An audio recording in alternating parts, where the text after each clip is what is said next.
اور یاد کرو جب تمہارے رب نے یہ اعلان کیا کہ وہ قیامت کے دن تک بنی اسرائیل پر ایسے لوگ مسلط کرتا رہے گا جو انہیں بدترین عذاب دیتے رہیں، بلا شبہ آپ کا رب مقرر وقت آ جانے کے بعد عذاب دینے میں دیر نہیں کرتا، اور بلا شبہ وہ بخشنے والا اور مہربان بھی ہے۔ اور ہم نے انہیں ٹکڑے ٹکڑے کر کے زمین میں کئی گروہوں میں تقسیم کر دیا، ان میں سے کچھ تو نیک لوگ ہیں اور دوسرے ان سے مختلف ہیں، اور ہم انہیں اچھے اور برے حالات سے آزماتے رہے کہ شاید وہ اللہ کی طرف پلٹ آئیں۔ یعنی دونوں طرح کی آزمائشیں دراصل انسان کو اللہ کی طرف لانے کا سبب بنتی ہیں اگر اس کے اندر حق کی طلب ہو۔ پھر ان کے بعد ناخلف لوگ زمین کے جانشین ہوئے جو کتاب کے وارث بن کر اسی دنیا کی زندگی کا مال سمیٹنے لگے۔ پہلے لوگوں کے بعد میں آنے والے بدترین جانشین تھے، جن کا جرم کیا تھا کہ وہ کتاب کے ذریعے زندگی کا سامان اور مال سمیٹتے اور کہتے کہ ہمیں معاف کر دیا جائے گا، اور اگر ویسا ہی دنیا کا مال پھر ان کے سامنے آئے تو اسے پھر لے لیتے ہیں۔ کیا ان سے یہ کتاب میں عہد نہیں لیا گیا تھا کہ وہ حق بات کے سوا اللہ سے کوئی بات منسوب نہ کریں گے؟ تو اصل میں اشارہ اس بات کی طرف کہ انہوں نے غلط فتوے دے کر لوگوں سے مال لیا، رشوتیں لی، اور یہ بات وہ پڑھتے بھی رہے اور جو کتاب میں مذکور تھی، اور آخرت کا گھر تو اللہ سے ڈرنے والوں ہی کے لیے بہتر ہے۔ کیا تمہیں اتنی بھی سمجھ نہیں؟ افلا تعقلون، کیا تم عقل سے کام نہیں لیتے؟ جو لوگ اللہ کی کتاب کو مضبوطی سے پکڑتے ہیں اور نماز قائم کرتے ہیں تو یقیناً ہم ایسے نیک کردار لوگوں کا اجر ضائع نہیں کرتے۔ یمسکون بالکتاب، کتاب کو تھام لینا، اور تھام لینے کا مطلب کیا ہے؟ بس لے لینا اور اس کو بار بار پڑھتے رہنا، اس سے فائدہ اٹھاتے رہنا، اور اس کو پڑھنے کے بعد سب سے عام ترین چیز کیا ہے؟ نمازوں کا قیام، اپنی نمازیں درست کرنا۔ تو ایسے ہی لوگ اللہ کے ہاں مصلح قرار پاتے ہیں اور اللہ ان کا اجر ضائع نہیں کرتا۔ اور وہ وقت یاد کرو جب ہم نے ان پر پہاڑ کو اس طرح لا کھڑا کیا تھا گویا وہ سائبان تھا، اور انہیں یقین ہو چلا تھا کہ وہ ان پر ابھی گرنے والا ہے۔ اس وقت ہم نے انہیں حکم دیا کہ جو کتاب ہم نے تمہیں دی ہے اسے مضبوطی کے ساتھ پکڑو، اور جو کچھ اس میں لکھا ہے اسے یاد رکھو تاکہ تم پرہیزگار بن سکو، متقی بن جاؤ۔ اور وہ وقت بھی یاد کرو جب آپ کے رب نے بنی آدم کی پشتوں سے ان کی اولاد کو نکالا اور انہیں خود اپنے اوپر گواہ بنا کر پوچھا، کیا میں تمہارا رب نہیں؟ الستُ بربکم؟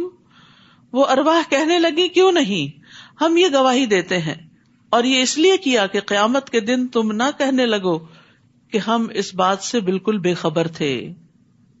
یہاں ایک بڑے اہم واقعے کی طرف اشارہ ہے جس کا ذکر کتاب اللہ سے ہی ہمیں ملتا ہے، بہت قیمتی معلومات میں اضافہ ہوتا ہے۔ وہ کیا کہ قیامت تک دنیا میں جتنی بھی روحیں آنے والی تھی ان کو اللہ سبحانہ تعالیٰ نے اکٹھے پیدا کر دیا آدم علیہ السلام کی پشت سے، اور پھر ان سے خود خطاب کیا، الستُ بربکم، کیا میں تمہارا رب نہیں؟ تو سب روحوں نے اپنے رب کو پہچان لیا اور کہا کیوں نہیں، بلا، اور پھر کیا کہا، ہم یہ گواہی دیتے ہیں کہ آپ ہمارے رب ہیں۔ تو اللہ تعالیٰ نے بتایا کہ یہ اس لیے یاد دہانی کرا رہا ہوں کہ قیامت کے دن تم یہ نہ کہو کہ ہمیں تو پتہ ہی نہیں تھا کہ ہمارا کوئی رب ہے۔ اور یاد رکھیے کہ اس بات کو انسان کے لاشعور میں ڈال دیا گیا، اسی لیے جن کا شعور کچھ بھی کام کرتا ہے جب وہ حق کو دیکھتے ہیں تو اپنے رب کو پہچان جاتے، انہیں رب کو پہچاننے میں دیر نہیں لگتی، جیسے نجاشی اور باقی لوگ تھے، اور اسی طرح فرعون کے جادوگر تھے۔ تو اللہ سبحانہ تعالیٰ نے ہر انسان کی فطرت میں خیر رکھ دی ہے۔ اب آپ سوچتے ہیں کہ ہمیں یاد کیوں نہیں آتا وہ کون سا دن تھا، ہم کہاں کھڑے تھے؟ تو وہ ہمارے حافظے میں نہیں ہے، اس کے اثرات ہیں لیکن وہ حافظے میں نہیں۔ کیوں؟ اگر وہ ہمیں یاد ہو تو پھر تو ہمارا امتحان ہی ختم ہو جائے، یعنی ہماری کامیابی کا انحصار ایمان بالغیب پر ہی تو ہے، اسی لیے ایمان لانا جو ہے وہ بہت بڑے اجر و ثواب کا باعث ہے۔ تو اللہ سبحانہ تعالیٰ نے ہمیں پکار کر کہا کہ کیا میں تمہارا رب نہیں؟ تو ہم سب نے اقرار کیا ہوا ہے آپ ہی ہمارے رب ہیں، اور قیامت کے دن ہم جا کے یہ نہیں کہہ سکتے کہ ہمیں تو نہیں پتا تھا ہمارا رب کون سا ہے، یہ کوئی بھی یہ نہیں کہہ سکتا کہ ہمیں آپ کا نہیں پتا تھا تو ہم نے اوروں کو الہ بنا لیا، نہیں، وہ فطرت میں پہچان رکھ دی گئی ہے، اور انبیاء علیہ السلام آتے رہے ہیں اس سبق کو یاد دلانے کے لیے۔ یا تم یہ نہ کہو کہ شرک تو ہم سے پہلے ہمارے آباء و اجداد نے کیا تھا، ہم تو ان کے بعد ان کی اولاد تھے، کیا تو ہمیں اس قصور میں ہلاک کرتا ہے جو غلط کاروں نے کیا تھا؟ وَكَذَلِكَ نُفَصِّلُ الْآيَاتِ وَلَعَلَّهُمْ يَرْجِعُونَ. ہم اپنی آیات اسی طرح تفصیل سے بیان کرتے ہیں اور اس لیے کرتے ہیں کہ لوگ راہ راست کی طرف لوٹیں. وَاتْلُ عَلَيْهِمْ نَبَأَ الَّذِي آتَيْنَاهُ آيَاتِنَا. اے نبی آپ انہیں اس شخص کا حال سنائیے جسے ہم نے اپنی نشانیاں دی تھیں، اپنی آیات دی تھیں. فَانْسَلَخَ مِنْهَا، لیکن وہ ان کی پابندی سے نکل بھاگا.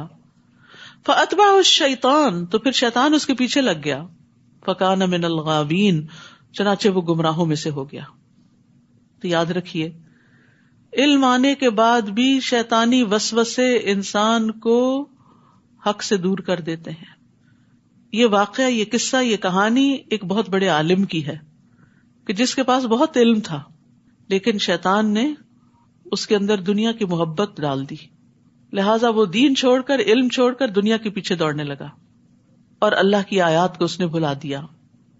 تو یاد رکھیے آیات کا علم ہونے کے باوجود ان سے روگردانی کرنا یہ شیطانی عمل ہے.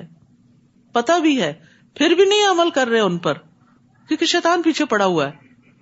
اور آیات کا علم ہونے کے باوجود ان سے نکل بھاگنا، ان کی پابندی چھوڑ دینا، یہ شیطان کے وسوسوں کا اثر ہوتا ہے. تو انسان جب شیطان کے وسوسے کی اطاعت کرتا ہے تو شیطان اس کو کنٹرول کر لیتا ہے، اس کی باگیں اپنے ہاتھ میں لے لیتا ہے، اس کو اپنے تابع کر لیتا ہے، اس کو پھر مزید گمراہ کرتا ہے اور اس پر حملہ آور ہوتا ہے اور اس کو اپنی پسند کے رستوں پہ لے جاتا ہے. تو سارا دین، پڑھا لکھا ہر چیز دری کی دری رہ جاتی ہے. اور بہت سارے لوگوں کے ساتھ یہ ہوتا ہے کہ وہ دین کی طرف آنے کے باوجود، قرآن پڑھنے کے باوجود سب کچھ بھلا کے صرف دنیا کے پیچھے بھاگ رہے ہوتے ہیں اور شیطان کے آلہ کار بن جاتے ہیں. تو اس لیے یہاں یہ جو مثال بیان کی گئی ہے یہ ایک ریئل سٹوری ہے جس سے سبق دیا جا رہا ہے. فرمایا اور اگر ہم چاہتے تو ان آیات سے اس کے درجات کو بلند کر دیتے. یعنی دین کے علم سے بھی درجات کی بلندی ہوتی ہے، صرف دنیا کے مال سے نہیں، بلکہ دین کی وجہ سے جو دلوں میں لوگوں کی محبت ہوتی ہے بڑی خالص ہوتی ہے. اور مال کی وجہ سے جو لوگ آپ سے محبت کرتے ہیں وہ آپ سے نہیں کر رہے ہوتے، وہ مال سے کر رہے ہوتے ہیں. اور اگر آپ کے پاس مال نہ رہے تو وہ چھٹ جائیں، وہ آپ کو پوچھے بھی نہ، کیونکہ اب ان کو آپ سے کوئی فائدہ حاصل نہیں ہو رہا. لیکن علم والا مرتے دم تک فائدہ پہنچا سکتا ہے، لہذا اس کی قدر میں کمی نہیں ہوتی. ہم چاہتے تو ان آیات سے اس کے درجات بلند کر دیتے، مگر وہ تو پستی کی طرف جھک گیا. دنیا کی طرف جھکنا پستی کی طرف جانا ہے اور اپنی خواہش کے پیچھے لگ گیا. ایسے شخص کی مثال کتے کی سی ہے. کتا لالچ کا سمبل ہے. اگر تو اس پر حملہ کرے تو بھی ہانپتا ہے، نہ کرے تو بھی ہانپتا ہے، وہ زبان لٹکائے رکھتا ہے اور جو کوئی چیز نظر آتی ہے اس کے پیچھے بھاگتا ہے کہ شاید یہ میرے لیے ہو. ہر چیز کو سونگتا ہے. یعنی دنیا کی لالچ میں ہر اس کام کے پیچھے چل پڑتے ہیں جس سے دنیا کا فائدہ ہو، چاہے دین کے نقصان پر ہی کیوں نہ ہو. یہ ان لوگوں کی مثال ہے جنہوں نے ہماری آیات کو جھٹلا دیا، یعنی جاننے کے باوجود انکار کر دیا. آپ ایسے قصے ان سے بیان کرتے رہیے، شاید کہ یہ لوگ کچھ غور و فکر کریں. قطبی کہتے ہیں کہ ہر وہ چیز جو ہانپتی ہے تھک کر یا پیاس کی وجہ سے، سوائے کتے کے، اگر وہ تھکا ہوا تو بھی ہانپتا ہے، راحت اور سکون کی حالت تو بھی ہانپتا ہے. یعنی کتا ہر حال میں زبان لٹکاتا ہے، چاہے وہ بھوکا ہے یا پیٹ بھرا ہوا ہے اس کا. یعنی اس کی لالچ کہیں ختم ہونے کو نہیں آتی. تو ہر وہ شخص جو اللہ کی آیات کو جھٹلاتا ہے اس کے لیے یہ مثال بیان کی گئی ہے. وہ کہتے ہیں کہ اگر آپ اس کو واز کریں تو بھی گمراہی میں پڑا رہتا ہے، کرنا چھوڑ دیں تو بھی وہ دنیا کے پیچھے ہی بھاگتا رہتا ہے. جیسے کتا ہوتا ہے کہ اگر آپ اس کو نکال باہر کریں اور بھگا دیں تب بھی ہانپے گا، اگر اس کو وہیں بیٹھا رہنے دیں چھوڑ دیں تب بھی ہانپے گا. یعنی وہ مجلس میں ہو، وہ تنہائی میں ہو، اس کی سوچیں، اس کی چاہت، سب کچھ صرف دنیا کے گرد گھوم رہی ہوتی ہے. ایسے لوگوں کی مثال بہت بری ہے جنہوں نے ہماری آیات کو جھٹلایا اور خود اپنے آپ پر ہی ظلم کرتے رہے. یعنی اللہ کے دین کا انکار اللہ کو نقصان نہیں دیتا. اگر ہم کوئی بات نہیں مانتے تو اللہ تعالیٰ کو کچھ بھی نہیں جاتا، وہ قابل تعریف ہے.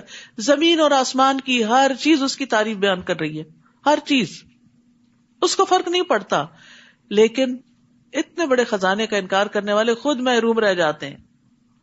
اللہ جسے ہدایت دے وہی ہدایت پا سکتا ہے، اور جسے وہ گمراہ کرے تو ایسے ہی لوگ نقصان اٹھانے والے ہیں. وَلَقَدْ ذَرَأْنَا لِجَهَنَّمَ كَثِيرًا مِنَ الْجِنِّ وَالْإِنسِ. لہم قلوب لا یفقہون بہا ولہم اعین لا یبصرون بہا ولہم آذان لا یسمعون بہا اولئک کالانعام بل ہم اضل اولئک ہم الغافلون. بہت سے ایسے جن اور انسان ہیں جنہیں ہم نے جہنمی کے لیے پیدا کیا ہے. استغفر اللہ. ان کے دل تو ہیں مگر ان سے حق کو نہیں سمجھتے. دل ہے, حق نہیں ہے ان کے اندر, حق کو سمجھنے کی کوشش ہی نہیں کرتے. آنکھیں ہیں لیکن ان سے دیکھتے نہیں, یعنی کائنات کی نشانیوں سے اپنے رب کو نہیں پہچانتے. کان ہے, اس سے سنتے نہیں, سچ بات سننے کے لیے, اللہ کا کلام سننے کے لیے ان کے پاس توفیق نہیں. ایسے لوگ چوپایوں کی طرح ہیں, انعام کی طرح ہیں, بلکہ ان سے بھی گئے گزرے. اور یہی لوگ غفلت میں پڑے ہوئے ہیں, یعنی غافل اس لیے کہ وہ اجر و ثواب کی طرف ہدایت نہیں پاتے. جانوروں کی طرح اس لیے کہ ان کا مقصد صرف کھانا پینا ہے, بلکہ ان سے بھی زیادہ بہکے ہوئے, کیونکہ جانور بھی فائدے اور نقصانات کو دیکھ لیتے ہیں اور اپنے مالک کی پیروی کرتے ہیں, لیکن یہ لوگ جانوروں سے بھی بدتر ہو گئے. تو یہاں پر دراصل ان لوگوں کو سکولڈ کیا جا رہا ہے کہ جو عقل, سمجھ, آنکھیں, کان, نگاہیں رکھتے ہوئے حق کو نہیں پا سکتے, ان کو حق کے لیے استعمال نہیں کرتے. ان سب آرگنز کو یا ان سب صلاحیتوں کو خواہشات کی پیروی کے لیے تابع کر رکھا ہے. یہ صرف خواہشات کی پیروی کے لیے استعمال ہو رہے ہیں. وَلِلَّهِ الْأَسْمَاءُ الْحُسْنَى فَادْعُوهُ بِهَا. اللہ کے اچھے اچھے نام ہیں, انہی ناموں سے اسے پکارا کرو اور انہیں چھوڑ دو جو اس کے ناموں میں کجروی اختیار کرتے ہیں. جو کچھ وہ کرتے ہیں جلد ہی انہیں اس کا بدلہ مل جائے گا. اللہ نے اپنے ناموں کو اچھا نام کہا ہے کیونکہ یہ سننے میں بھی اچھے. جب آپ اللہ کے نام اکٹھے سنتے ہیں تو دل کو بہت اچھے لگتے ہیں, اور پھر بولنے میں بھی اچھے لگتے ہیں, معنی بھی بہت اچھا ہے, اور اس کے فائدے بھی بہت اچھے ہیں اس کے ساتھ اس کو پکارنے کے. تو مانگی جانے والی چیز کی مناسبت سے اللہ کو پکارنا چاہیے, یعنی اللہ کے اس نام کا ذکر کر کے اس سے وہ چیز مانگنی چاہیے جو آپ کی ضرورت ہے.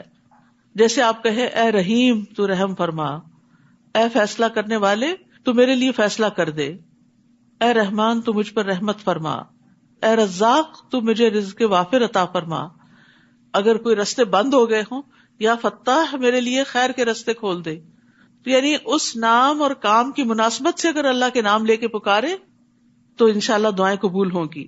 رسول اللہ صلی اللہ علیہ وسلم نے فرمایا اللہ کے 99 نیمز ہیں, یعنی ایک کم 100.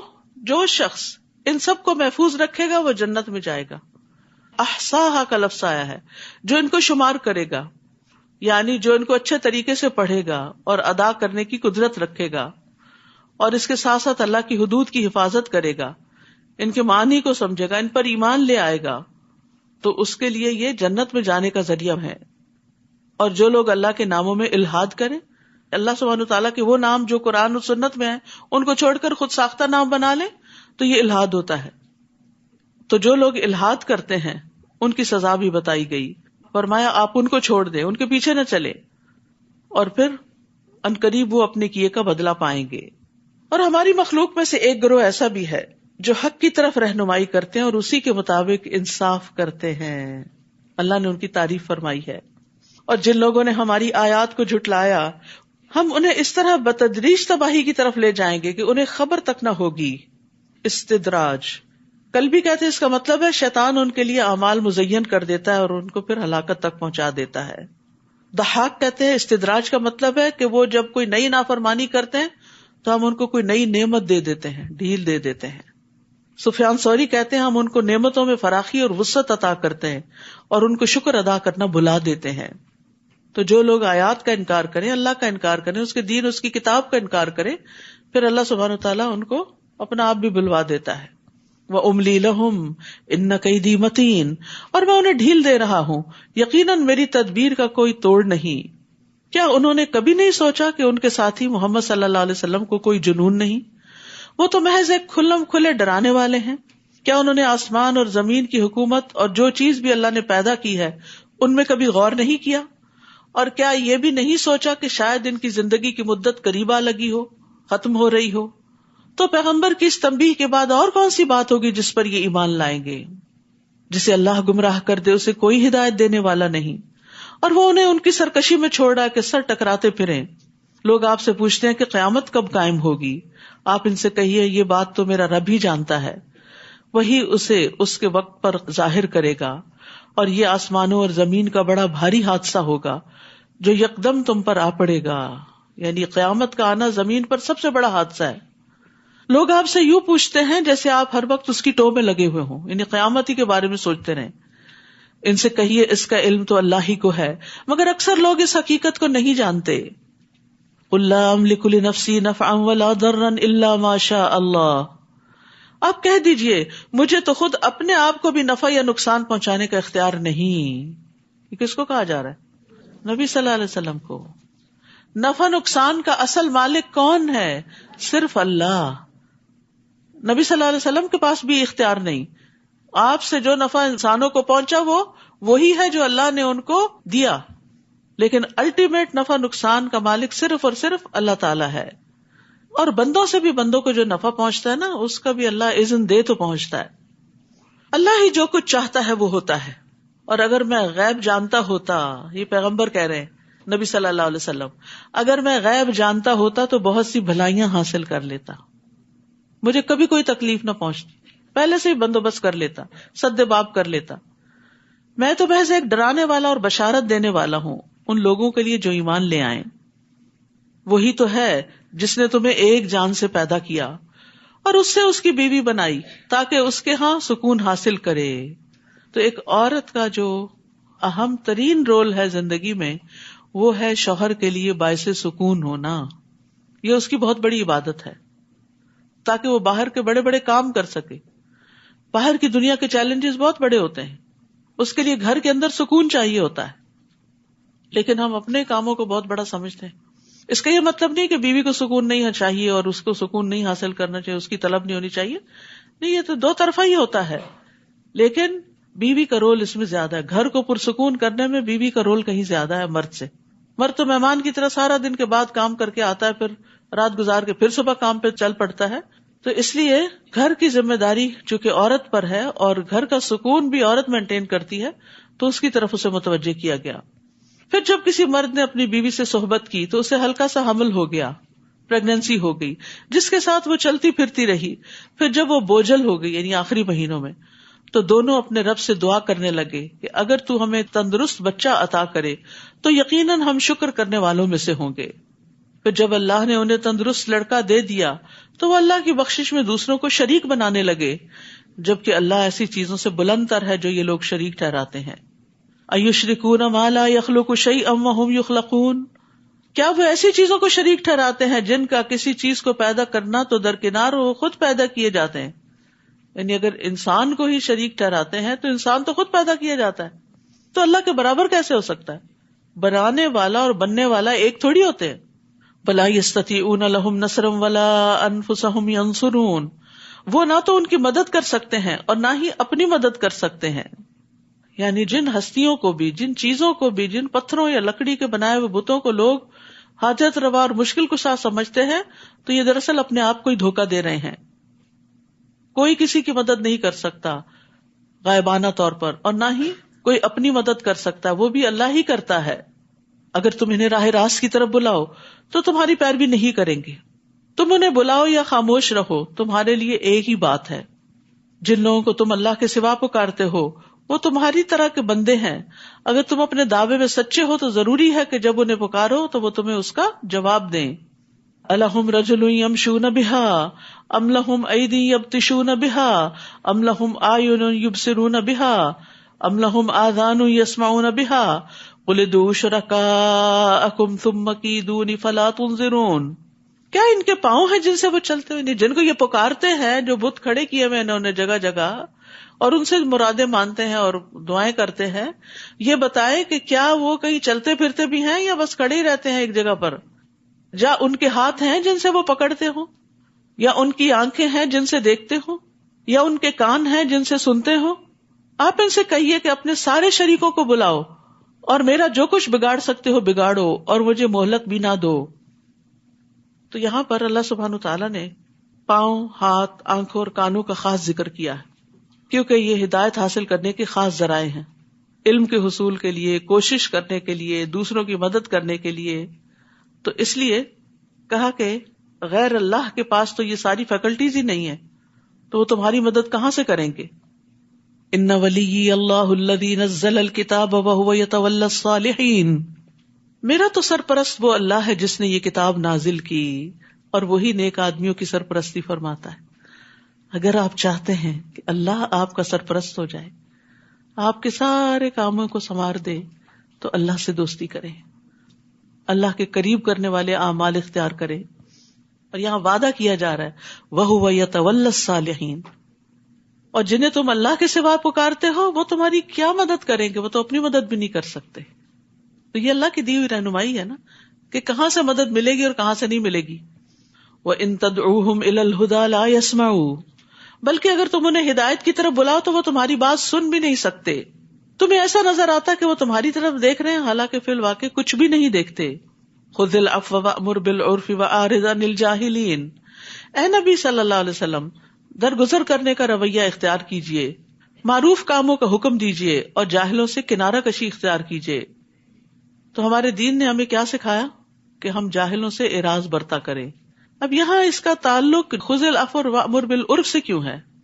کیونکہ جب انسان نیکی کا کام کرنے جاتا ہے، کسی کو برائی سے روکتا ہے، کوئی نیکی تعلیم دیتا ہے، تو پھر کیا ہوتا ہے؟ لوگ اس سے الجھ پڑتے ہیں، کیونکہ وہ سمجھتے نہیں ہوتا کہ آپ کا کاز کیا، آپ کیا چاہتے ہیں. اور آپ میں سے بہت سے لوگوں کو اس کا اتفاق ہوا ہوگا کہ گھر پہ بات کی کوئی اچھی، یا کسی گیدرنگ میں کی، یا خاص طور پر کسی موقع پہ کی، تو کوئی نہ کوئی پیچھے پڑ گیا. اپنے گھر کو دیکھو، اپنے آپ کو دیکھو، ابھی ہم کہاں اس قابل ہوئے، وغیرہ وغیرہ. تو یہاں پر پہلے فرما دیا خذ العفو، جو بھی کوئی کہے گا اس کو معاف کرتے جانا، پیچھے نہیں پڑنا اس کے، اور نیکی کا کام بتاتے رہیں. وَأْمُرْ بِالْعُرْفِ، اور تیسری چیز وَأَعْرِضْ عَنِ الْجَاهِلِينَ، جاہلوں سے اعراض برتے. عیینہ جب عمر رضی اللہ عنہ کے پاس گئے تو کہنے لگے اے خطاب کے بیٹے، بس اللہ کی قسم نہ تو تم انصاف کرتے ہو، نہ ہمارے ساتھ کچھ سخاوت سے پیش آتے ہو، ہمیں کچھ دیتے بھی نہیں. تو عمر رضی اللہ عنہ یہ سن کر غصے ہوئے اور قریب تھا کہ اسے مارے. اس وقت حر نے ان سے کہا اے امیر المومنین، اللہ تعالیٰ نے اپنے نبی سے فرمایا ہے خذ العفو وأمر بالعرف وأعرض عن الجاہلین، بے شک یہ بھی جاہلوں میں سے ہے. اللہ کی قسم جب حر نے قرآن مجید کی تلاوت کی تو عمر رضی اللہ عنہ وہیں رک گئے، اور آپ اللہ کی کتاب کے سامنے گردن جھکا دینے والے تھے. اللہ کا حکم آ گیا، بس اس سے آگے مجھے نہیں بڑھنا. وَإِمَّا يَنزَغَنَّكَ مِنَ الشَّيْطَانِ نَزْغٌ فَاسْتَعِذْ بِاللَّهِ إِنَّهُ سَمِيعٌ عَلِيمٌ، اور اگر کبھی شیطان آپ کو اکسائے تو اللہ سے پناہ مانگیے، وہ سب کچھ سننے اور جاننے والا ہے. یعنی حق کے بارے میں اگر کوئی وسوسہ پیدا ہو جائے دل میں، میرا خیال ہے سب کو ہی کوئی نہ کوئی ایسا ایکسپیرینس ہوا ہوگا کہ اللہ تعالیٰ کے بارے میں، دین کے کسی حکم کے بارے میں، نبی صلی اللہ علیہ وسلم کے بارے میں شیطان نے کوئی نہ کوئی نیگیٹیوٹی ڈالی. تو اس وجہ سے پھر کیا کرو اس کا مقابلہ کرنے کے لیے؟ شک میں نہ رہو، نافرمانی نہ کرو، غصے میں نہ رہو، اریٹیٹڈ مت ہو. جب یہ چیزیں ظاہر ہوں تو شیطان کے شر سے پناہ مانگو، شیطان کے شر سے پناہ مانگو، شیطانی نزغ سے، کہ یا اللہ یہ میرا خیال نہیں، میں نہیں ایسے سوچتا، تجھے پتا ہے کہ یہ اچانک ہی میرے دل میں یہ بات ڈال دی گئی ہے، میں تیری طرف رجوع کرتا ہوں. یاد رکھیے کہ ایاک نستعین میں وسوسوں سے بچنے کی دعائیں بھی موجود ہیں، اور پڑھیے بہت فائدہ دیتی ہیں. کچھ لوگ اپنے آپ سے تنگ آ جاتے ہیں وسوسوں کی وجہ سے کہ ہم کریں تو کریں کیا. بہترین علاج ہے وہ وسوسوں کا، قرآنی آیات ہیں اس میں، مختصر سا ہے.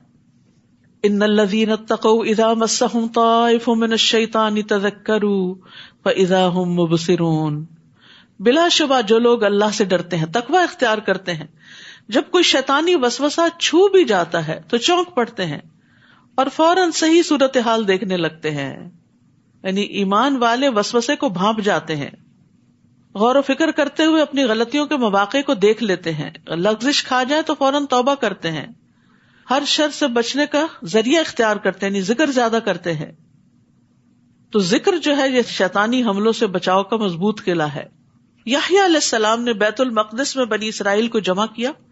جب مسجد بھر گئی تو وہ ایک ٹیلے پہ بیٹھ گئے، پھر اللہ کی حمد و ثنا کی اور فرمایا میں تمہیں کثرت کے ساتھ اللہ عز و جل کا ذکر کرنے کا حکم دیتا ہوں، کیونکہ اس کی مثال اس شخص کی سی ہے جس کا بہت تیزی سے دشمن پیچھا کر رہا ہو اور وہ ایک مضبوط قلعے میں گھس کر پناہ مانگے. اس طرح بندہ بھی جب تک اللہ کے ذکر میں مصروف رہتا ہے تو شیطان کے حملوں سے محفوظ قلعے میں بند ہوتا ہے. تو اس سے کیا پتہ چلتا ہے کہ وسوسوں کی کثرت ہو. بہت سے لوگ یہ ذکر اپنا کرتے ہیں، تکلیف بتاتے ہیں، تو وسوسوں کی اگر کثرت ہونے لگے یا زیادہ ستانے لگے تو پھر ذکر بڑھا دے. مخصوص ذکر بھی اور عام ذکر بھی.